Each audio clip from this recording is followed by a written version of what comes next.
જય શ્રી કૃષ્ણ મિત્રો, સ્વાગત છે આપનું મારી ચેનલમાં.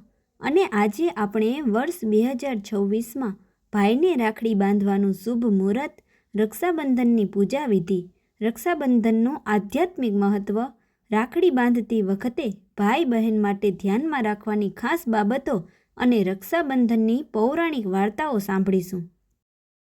વર્ષ 2026માં રક્ષાબંધનનો તહેવાર 28 ઓગસ્ટ શુક્રવારના રોજ ઉજવાશે. ભાઈને રાખડી બાંધવાનો મુખ્ય શુભ મુહૂર્ત સવારે 5:57થી 9:48 વાગ્યા સુધી કુલ 3 કલાક 51 મિનિટ રહેશે. અમૃત ચોઘડિયું સવારે 9:10થી 10:46 સુધી અને સવારે 10:46થી બપોરે 12:22 સુધી રાહુકાળ રહેશે. રક્ષાબંધનની પૂજા વિધિ. ભાઈનું મોં પૂર્વ અથવા ઉત્તર દિશા તરફ રહે તે રીતે આસન પર બેસાડો. તિલક કરતી વખતે ભાઈના માથા પર રૂમાલ કે સ્વચ્છ કપડું હોવું અનિવાર્ય છે. બહેને સૌ પ્રથમ ભાઈના કપાળ પર કંકુનો તિલક કરવો અને તેના પર ચોખા લગાવવા. દીવો પ્રગટાવીને ભાઈની આરતી ઉતારી નજર ઉતારવી અને લાંબા આયુષ્યની પ્રાર્થના કરવી. ભાઈના જમણા હાથના કાંડે મંત્ર બોલતા બોલતા રક્ષાસૂત્ર બાંધવું. બહેને ભાઈના કાંડે રાખડી બાંધતી વખતે આ પૌરાણિક મંત્રનો ઉચ્ચાર કરવો જોઈએ, જે ભાઈના રક્ષણ અને દીર્ઘાયુની કામના કરે છે. યેન બધ્ધો બલિરાજા દાનવેન્દ્રો મહાબલઃ તેન ત્વમાભિબંધનામિ રક્ષેમા ચલમા ચલ. અર્થ: જે રક્ષાસૂત્રથી મહાબળશાળી દાનવેન્દ્ર રાજા બલિને બાંધવામાં આવ્યા હતા, તે જ પવિત્ર દોરાથી હું તને બાંધું છું. હે રક્ષાસૂત્ર, તું ભાઈની રક્ષા કરજે અને ક્યારેય પોતાના કર્તવ્યથી ચલિત ન થજે. રાખડી બાંધ્યા પછી ભાઈને મીઠાઈ ખવડાવવી. ભાઈએ બહેનના ચરણ સ્પર્શ કરી આશીર્વાદ લેવા અને રક્ષાનું વચન આપી ભેટ આપવી. રક્ષાબંધનનો તહેવાર માત્ર ભાઈ બહેનના પ્રેમ પૂરતો મર્યાદિત નથી, પરંતુ તેની પાછળ ઊંડો આધ્યાત્મિક અને દાર્શનિક સંદેશ છુપાયેલો છે. ભારતીય સંસ્કૃતિમાં તેનું આધ્યાત્મિક મહત્ત્વ છે. રક્ષાસૂત્ર એ પરમાત્મા સાથે જોડાવાનો પવિત્ર દોરો છે. તે યાદ અપાવે છે કે મનુષ્ય કામ, ક્રોધ, લોભ અને મોહ જેવા આંતરિક શત્રુઓથી પોતાના આત્માનું રક્ષણ કરવાનું છે. રાખડી બાંધવી એટલે ભગવાનના શરણમાં જઈને પવિત્ર અને વિકાર રહિત જીવન જીવવાનો સંકલ્પ કરવો. કર્મબંધન અને કરુણા શાસ્ત્રો અનુસાર રાખડી એ વાતનું પ્રતીક છે કે સંસારમાં આપણે સૌ એકબીજા સાથે કર્મના બંધનથી જોડાયેલા છીએ. ભાઈ બહેનને રક્ષાનું વચન આપે છે, જે દર્શાવે છે કે સમાજના દરેક શક્તિશાળી વ્યક્તિએ નિર્બળ, અસહાય અને જરૂરિયાતમંદ લોકોની રક્ષા કરવી જોઈએ. આ તહેવાર વસુધૈવ કુટુંબકમ, આખી પૃથ્વી જ મારો પરિવાર છેની ભાવના દ્રઢ કરે છે. શ્રાવણી પૂર્ણિમાના દિવસે ઋષિઓ નદી કિનારે જઈને ઉપાકર્મ, યજ્ઞોપવીત અથવા જનોઈ બદલવાની વિધિ કરે છે. આ દિવસ બ્રાહ્મણ તત્વ, જ્ઞાન, પવિત્રતા અને ઇન્દ્રિય સંયમનું પ્રતીક છે. આ દિવસે નવું યજ્ઞોપવીત ધારણ કરીને આધ્યાત્મિક માર્ગ પર આગળ વધવાની નવી ઉર્જા પ્રાપ્ત થાય છે. રાખડી બાંધતી વખતે ભાઈ અને બહેન બંનેએ શાસ્ત્રોક્ત વિધિ અને સકારાત્મક ઉર્જા જાળવી રાખવા માટે કેટલીક ખાસ બાબતોનું ધ્યાન રાખવું અનિવાર્ય છે. રાખડી બાંધતી વખતે ધ્યાનમાં રાખવાની મુખ્ય બાબતો. ભાઈને રાખડી બાંધતી વખતે તેનું મોં પૂર્વ કે ઉત્તર દિશા તરફ હોવું જોઈએ. બહેનનું મોં પશ્ચિમ દિશા તરફ રહેશે. ક્યારેય પણ ભાઈનું મોં દક્ષિણ દિશા તરફ ન હોવું જોઈએ. માથું ઢાંકેલું રાખવું. ભાઈના માથા પર રૂમાલ કે સ્વચ્છ કપડું હોવું જરૂરી છે. બહેને પણ પૂજા વખતે પોતાનું માથું ઓઢવું જોઈએ. રાખડી હંમેશા ભાઈના જમણા હાથના કાંડે જ બાંધવી. શાસ્ત્રોમાં જમણો હાથ પવિત્ર અને સકારાત્મક ઉર્જાનો સ્ત્રોત માનવામાં આવે છે. રાખડી બાંધતી વખતે 3 ગાંઠ મારવી શુભ ગણાય છે, જે બ્રહ્મા, વિષ્ણુ અને મહેશનું પ્રતીક છે. ભાઈને કંકુનું તિલક કર્યા પછી તેના પર અખંડિત એટલે કે આખા ચોખા લગાવવા. તૂટેલા ચોખાનો પૂજામાં ઉપયોગ ન કરવો. રાખડી ક્યારેય ઊભા ઊભા ન બાંધવી. ભાઈએ હંમેશા પાટલા અથવા સ્વચ્છ આસન પર બેસવું જોઈએ. ખાલી હાથે ન બેસવું. રાખડી બંધાવતી વખતે ભાઈની હથેળી ખાલી ન હોવી જોઈએ. હાથમાં થોડા ચોખા, શ્રીફળ અથવા સિક્કો રાખવો શુભ ગણાય છે. રાખડી બંધાયા પછી ભાઈએ મોટી બહેનના ચરણ સ્પર્શ કરી આશીર્વાદ લેવા જોઈએ અને નાની બહેનને સ્નેહપૂર્વક આશીર્વાદ આપી તેની આજીવન રક્ષા કરવાનું વચન આપવું જોઈએ. રાખડીની પસંદગી અંગે ખાસ નોંધ.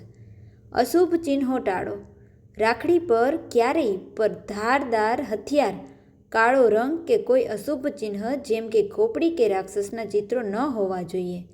રાખડી ક્યાંયથી પણ તૂટેલી, ખંડિત હોય તો તેનો ઉપયોગ પૂજામાં ક્યારેય ન કરવો. રક્ષાબંધનની પૌરાણિક વાર્તાઓ આપણે સાંભળીએ. ઇન્દ્ર અને સચીની કથા. એકવાર દેવો અને દાનવો વચ્ચે યુદ્ધ શરૂ થયું.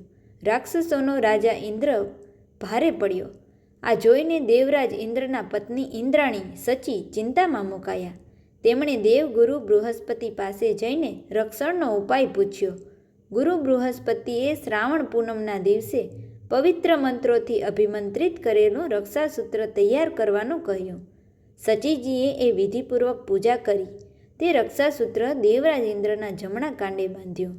આ રક્ષા કવચના પ્રતાપે ઇન્દ્રદેવનું બળ વધ્યું અને યુદ્ધમાં તેમણે દાનવોને હરાવીને વિજય મેળવ્યો. ત્યારથી ભાઈના રક્ષણ અને લાંબા આયુષ્ય માટે બહેનો દ્વારા રાખડી બાંધવાની આ પવિત્ર પરંપરા શરૂ થઈ. હવે શ્રી કૃષ્ણ અને દ્રૌપદીની વાર્તા. મહાભારત કાળની આ કથા રક્ષાબંધનના તહેવાર સાથે ગાઢ રીતે જોડાયેલી છે. એકવાર શિશુપાલના વધ વખતે ભગવાન શ્રી કૃષ્ણએ સુદર્શન ચક્ર છોડ્યું. ત્યારે તેમની આંગળીમાં ઈજા થઈ અને લોહી નીકળવા લાગ્યું. આ જોઈને ત્યાં હાજર તમામ લોકો પાટાપિંડી માટે દોડાદોડ કરવા લાગ્યા. પરંતુ દ્રૌપદીએ જરાય વિલંબ કર્યા વિના પોતાની કિંમતી રેશમી સાડીનો છેડો ફાડીને કૃષ્ણની આંગળી પર બાંધી દીધો. તેનાથી લોહી વહેતું બંધ થઈ ગયું. ભગવાન શ્રી કૃષ્ણ દ્રૌપદીના આ પ્રેમ અને સમર્પણથી અત્યંત પ્રસન્ન થયા. તેમણે દ્રૌપદીને પોતાની બહેન માની અને વચન આપ્યું કે સમય આવ્યે તેઓ આ કાપડના એક એક દોરાનો ઋણ ચૂકવશે. જ્યારે હસ્તિનાપુરના દરબારમાં દ્રૌપદીના ચીરહરણનો કપરો સમય આવ્યો ત્યારે ભગવાન કૃષ્ણએ અક્ષય વસ્ત્રો પૂરા પાડીને દ્રૌપદીની લાજ બચાવી હતી અને પોતાનું વચન નિભાવ્યું હતું. હવે આવી જ રાજા બલિ અને માતા લક્ષ્મીની પૌરાણિક કથા રક્ષાબંધનના તહેવારના ઉદ્ભવ સાથે સીધી જોડાયેલી છે. દૈત્યરાજ બલિ અત્યંત દાનવીર અને ભગવાન વિષ્ણુના પરમ ભક્ત હતા. તેમણે 100 યજ્ઞ પૂર્ણ કરીને સ્વર્ગનું સિંહાસન જીતી લીધું. દેવોની રક્ષા માટે ભગવાન વિષ્ણુએ વામન અવતાર ધારણ કર્યો અને રાજા બલિ પાસે 3 પગલાં જમીન દાનમાં માંગી. ભગવાન વામનને ઓળખી ગયા પછી પણ બલિએ દાન આપવાનું વચન નિભાવ્યું. ભગવાને 2 પગલામાં પૃથ્વી અને આકાશ માપી લીધું. 3જું પગલું મૂકવા માટે જગ્યા ન બચી. ત્યારે રાજા બલિએ પોતાનું મસ્તક આગળ ધર્યું. ભગવાન વિષ્ણુ બલિની આ દાનવીરતા અને ભક્તિ જોઈને અત્યંત પ્રસન્ન થયા. તેમણે બલિને પાતાળ લોકનું રાજ્ય આપ્યું અને વરદાન માંગવા કહ્યું. રાજા બલિએ વરદાનમાં માંગ્યું કે પ્રભુ, હું જ્યારે પણ જાગું કે ઊંઘું મારી નજર સામે માત્ર આપ જ હોવા જોઈએ. ભક્તના વશમાં થઈને ભગવાન વિષ્ણુ વૈકુંઠ ધામ છોડીને પાતાળ લોકમાં રાજા બલિના દ્વારપાળ બનીને રહેવા લાગ્યા. માતા લક્ષ્મીની યુક્તિ. વૈકુંઠમાં માતા લક્ષ્મી એકલા પડી ગયા અને ભગવાન વિષ્ણુની ગેરહાજરીથી ચિંતિત થયા. ત્યારે દેવર્ષિ નારદે માતા લક્ષ્મીને એક ઉપાય બતાવ્યો. નારદજીની સલાહ મુજબ માતા લક્ષ્મીએ એક ગરીબ સ્ત્રીનું રૂપ ધારણ કર્યું અને શ્રાવણ મહિનાની પૂનમના દિવસે પાતાળ લોકમાં રાજા બલિ પાસે ગયા.